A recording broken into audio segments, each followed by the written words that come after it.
I stood there invisible, holding my tray while they pushed past me like I was nothing. The same cadets who mocked me in the chow line. The same man who cheated on me with my bunkmate. They had no idea that in 72 hours, I'd be standing at that podium wearing the eagles they'd all salute. If you've ever been underestimated, stick with me until the end of this story. And if you love a good karma comeback, hit that like button right now. My name is Lennox Harding, and 3 months ago, I walked into Riverside Military Academy stripped of everything that made me powerful. No rank on my shoulders, no authority in my voice, just another face in a sea of people nobody bothered to see. But that was exactly the point. You see, I'm a colonel, 15 years in the service, Bronze Star recipient, 3 tours overseas. I've led battalions and made decisions that kept soldiers alive. But when I stepped through those academy gates, I became nobody. A civilian contractor hired to do administrative work, filing papers, making copies. The kind of person cadets look straight through, like you're made of glass. It wasn't an accident, it was my assignment. Internal Affairs had been receiving reports from Riverside for months. Hazing that sent cadets to the hospital. Corruption that reached all the way up the chain of command. Abuse of power that destroyed promising careers before they even started. Someone needed to see it from the inside. Someone they'd never suspect. Someone invisible. I volunteered the second I heard about it. Maybe I shouldn't have. Maybe I should have let someone else take the assignment. Someone without the history I carry. But I couldn't. You see, when I was a young lieutenant, barely 23 years old, I reported hazing in my unit. I watched a fellow soldier get brutalized, and I did what I was taught to do. I spoke up, I filed the report, I trusted the system. My commander buried it within 48 hours, called me into his office and told me I was making trouble where there wasn't any, said if I didn't drop it, I'd be the one facing consequences. I was young, I was scared, I dropped it. And I've lived with that decision every single day since. I watched that soldier's career crumble while the abusers got promoted. I swore to myself that if I ever had the power to stop it, I would. And now, finally, I did. So I took the assignment. 90 days undercover. 90 days of being nobody. The orders were simple. Blend in, observe, document everything. Don't intervene. Don't break cover. Let them think you're powerless. Let them show you exactly who they are when they think no one important is watching. The first time I stood in that chow line, tray in hand, and watched cadet after cadet push past me like I wasn't even there, something inside me broke a little. I've commanded hundreds of soldiers. I've stood in front of generals and given briefings that changed military policy. And here I was, invisible, ignored, less than nothing in their eyes. But I reminded myself why I was there. This wasn't about my ego. This was about every cadet who'd been pushed down, humiliated, broken by people who wore the uniform but dishonored everything it stood for. So I kept my head down. I cleaned up the food that got knocked off my tray. I said nothing when they laughed. I documented everything. I just didn't know that the worst betrayal wouldn't come from the cadets I was investigating. It would come from the one person I let myself trust. The degradation became my daily routine. Every morning, I'd walk into that admin building and become furniture. Cadets would talk over me mid-sentence. They'd drop files on my desk without even looking at me. One time, a cadet actually rested his coffee cup on a stack of papers I was actively organizing, like I was just another piece of office equipment. But the worst of them was Garrett. Senior Cadet Garrett Blackwell, son of a 2-star general, legacy admission, and the kind of arrogant that only comes from never being told no in your entire life. He ran that academy like it was his personal kingdom. He'd strut through the hallways with his crew following behind like loyal dogs, and everyone scattered. Even the instructors gave him space. His father's rank was a shield, and he knew it. And then there was Fallon, Garrett's girlfriend, sharp-tongued, cruel in that casual way that pretty, privileged people can be. She'd make comments about my clothes, my hair, the way I carried myself. Little cuts designed to remind me I didn't belong. One day she looked me up and down and said, "Did you get that blazer from a thrift store? Because it looks like someone died in it." Her friends laughed. I smiled and went back to my filing. But I wrote it down. I wrote everything down. For 6 weeks, I was a ghost. I documented their violations, their language, the way they treated lower-ranked cadets like property. I watched Garrett humiliate freshmen for sport. I saw the fear in young cadets' eyes when his crew walked past. This was exactly what I was sent to find. But God, it was lonely. More lonely than I'd expected. That's when I met Reed Mercer. He was different from the start, or at least I thought he was. He was a lower-ranked cadet, quiet, thoughtful. The first time he held a door open for me, I actually looked up in surprise. The second time, he smiled. By the third time, we started talking. Real conversations. He'd stay late in the admin building working on reports, and I'd be there filing paperwork, and somehow we'd end up talking for hours. He told me about the hazing he'd endured his first year, how he'd almost quit, how he'd called his mom at 2 in the morning, crying, begging her to let him come home. But he stayed. He said he stayed because he believed the military could be better than the worst people in it. I felt something shift in my chest when he said that, because I'd believed that once too. Maybe I still did. Over 2 months, Reed became my anchor in that place. We'd share coffee during late-night shifts. He'd ask about my day, actually listen to my answers. He confided things in me he said he'd never told anyone. I kept my cover, of course. I couldn't tell him I was a colonel, that I understood military life better than he could imagine. But I hinted. I let him see that I got it, that I understood what it meant to serve. The night he asked me to take a walk with him around the academy grounds after hours, I knew I should say no.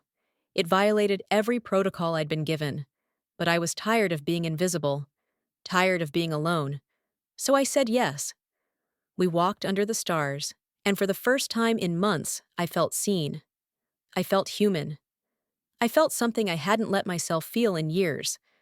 I didn't know I was walking straight into a trap. Then everything changed when I overheard Garrett and his crew planning something that made my blood run cold. They were targeting a freshman named Nash. Hazing ritual. Friday night. Old barracks. The kind of thing that breaks people permanently. I pulled Reed aside, told him someone had to stop it. He looked me in the eyes and promised me he would.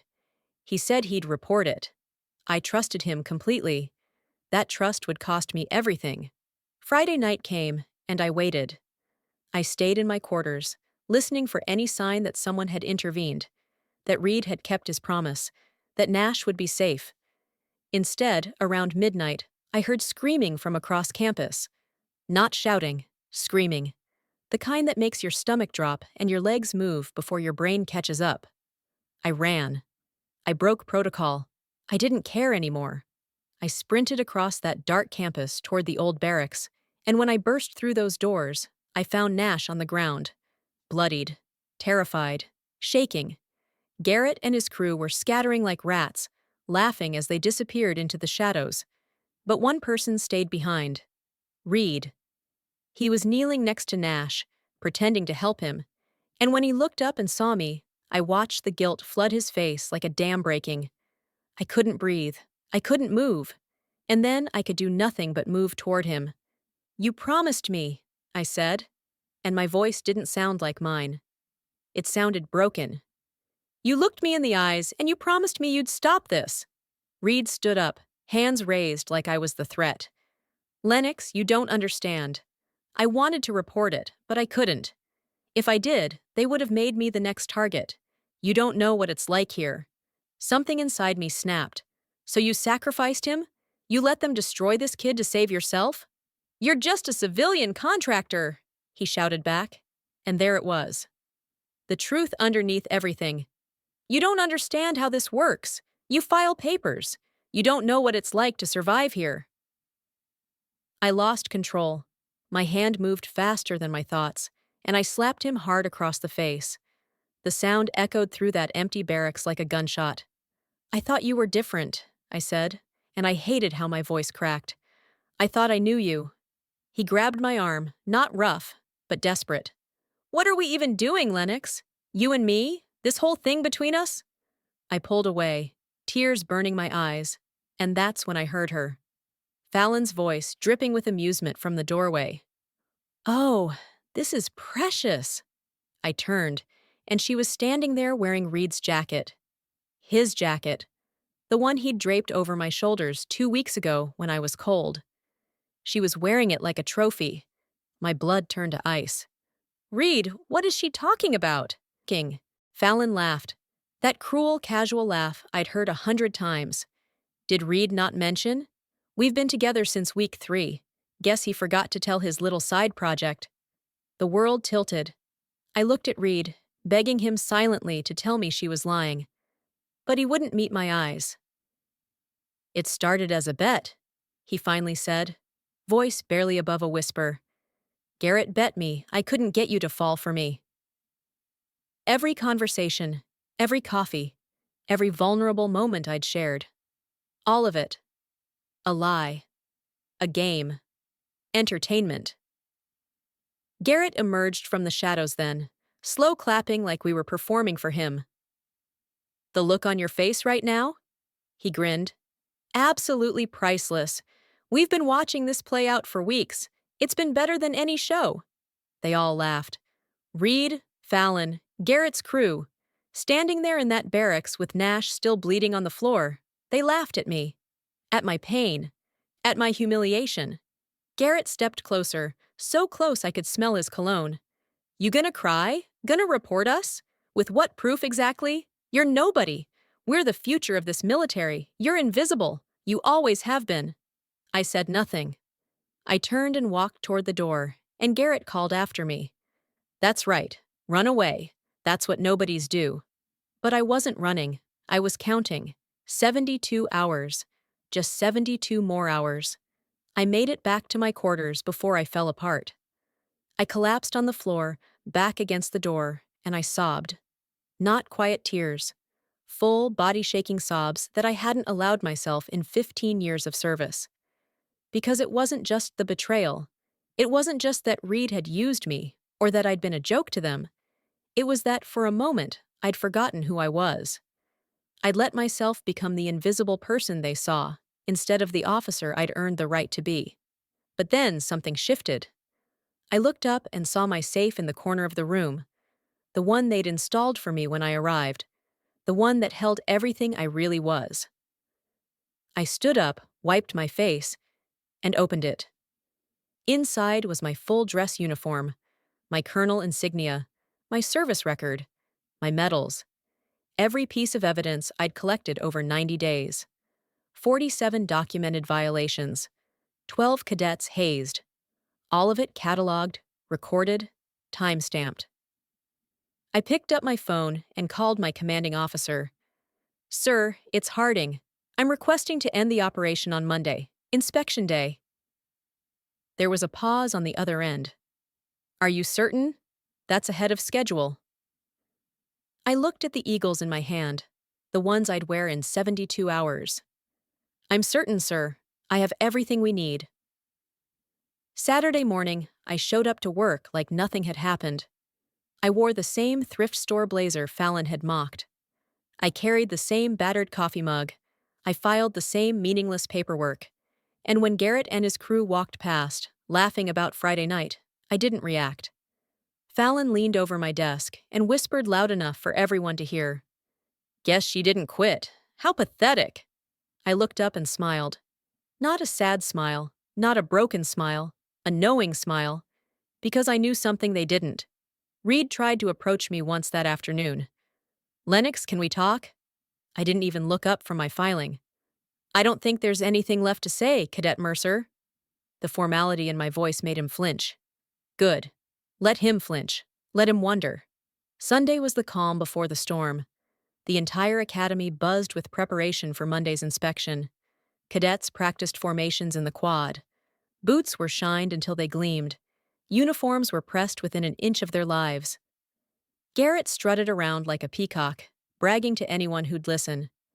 I'm giving the welcome speech tomorrow. My father's going to be there. The commandant basically guaranteed me honors. He looked right at me when he said it. That smug smile plastered across his face. Biggest day of my life. I just nodded and went back to organizing files. But inside, my heart was pounding, because it would be the biggest day of his life, just not in the way he imagined. Monday morning arrived. 0600 hours. I didn't show up to the admin building. For the first time in 90 days, my desk sat empty. I heard later that cadets noticed. "Where's the charity case?" someone asked. Fallon laughed and said, "Probably finally realized she doesn't belong here and quit." But I wasn't quitting.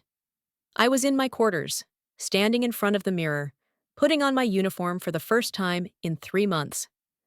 I buttoned each button with steady hands. I attached my Colonel insignia, those silver eagles that represented everything I'd earned. I pinned every medal across my chest.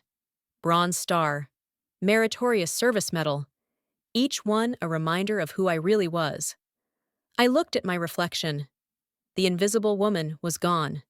In her place stood Colonel Lennox Harding, and I was about to remind everyone exactly what that meant.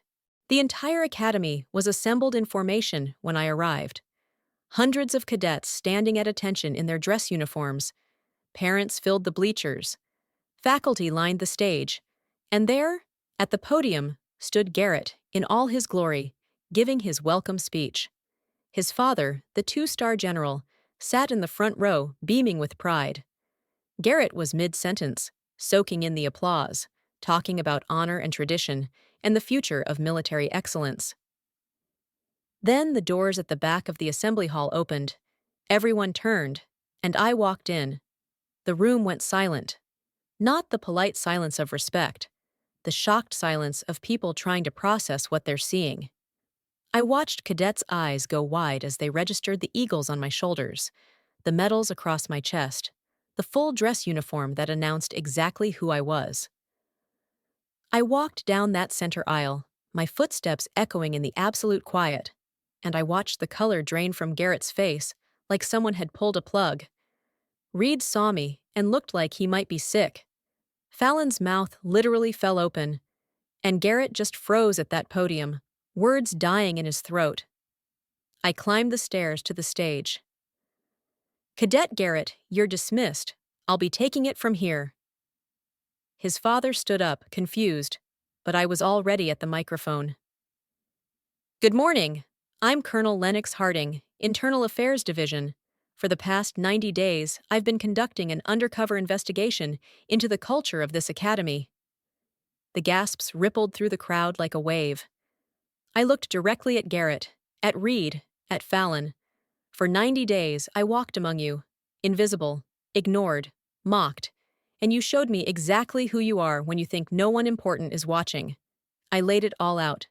The hazing, the corruption, the abuse of power. I named names: Garrett, Reed, Fallon, 6 others. I presented the evidence on the screen behind me. Video footage of the hazing, audio recordings of their conversations. Everything. Parents gasped. Faculty members looked horrified. The commandant's face turned to stone. Garrett tried to interrupt, his voice cracking. "This is insane! My father is a general. You can't—" But his father stood up and cut him off. "Sit down, Garrett." The disappointment in that man's voice was devastating. "You've dishonored this family. You've dishonored this uniform." The commandant called Garrett forward. "Dishonorably dismissed, effective immediately." Garrett was escorted out, and as he passed me, I saw tears streaming down his face. Not tears of remorse, tears of rage that he'd been caught. Fallon was next, dismissed, scholarship revoked. As campus security led her away, she tried one last dig. "You're really proud of yourself, aren't you?" I leaned close and whispered, "You called me invisible. How's the view now?" But Reed was the one that mattered. I called him forward in front of everyone. "Cadet Mercer, you had a choice. When that freshman was being brutalized, you chose cruelty. When I trusted you, you chose deception." He tried to speak, tears in his eyes. "Lennox, please, I'm so sorry. I didn't mean—" "That's Colonel Harding to you."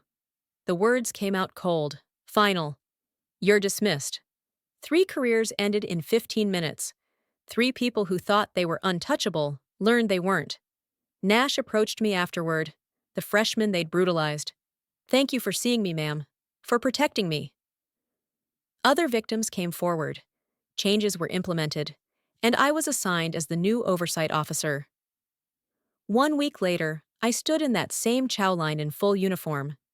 Every cadet saluted as I passed. I was no longer invisible, but more importantly, the invisible ones were finally protected. They say the most powerful weapon isn't rank or authority. It's the choice to stand up when standing up costs you everything. I spent 90 days being invisible, being mocked, having my heart broken by someone I trusted. But here's what I learned. Sometimes you have to let people underestimate you. Because when you finally show them who you really are, that's when the real power shows up. Revenge isn't about cruelty. It's about justice. It's about making sure the invisible people finally get seen. It's about making sure abusers don't get to hide behind titles and legacies. To anyone watching this who feels invisible, who feels mocked, who's been betrayed, your day is coming. Keep your head up, keep your receipts, and when your moment arrives, don't just take the podium. Own it. If this story resonated with you, if you've ever been underestimated or betrayed, drop a comment below and tell me your story. Hit that subscribe button because next week I'm sharing the story of a teacher who discovered her principal was embezzling funds meant for struggling students. Trust me, you don't want to miss what she did about it. And hit that like button if you believe karma always comes around. I'll see you in the next one.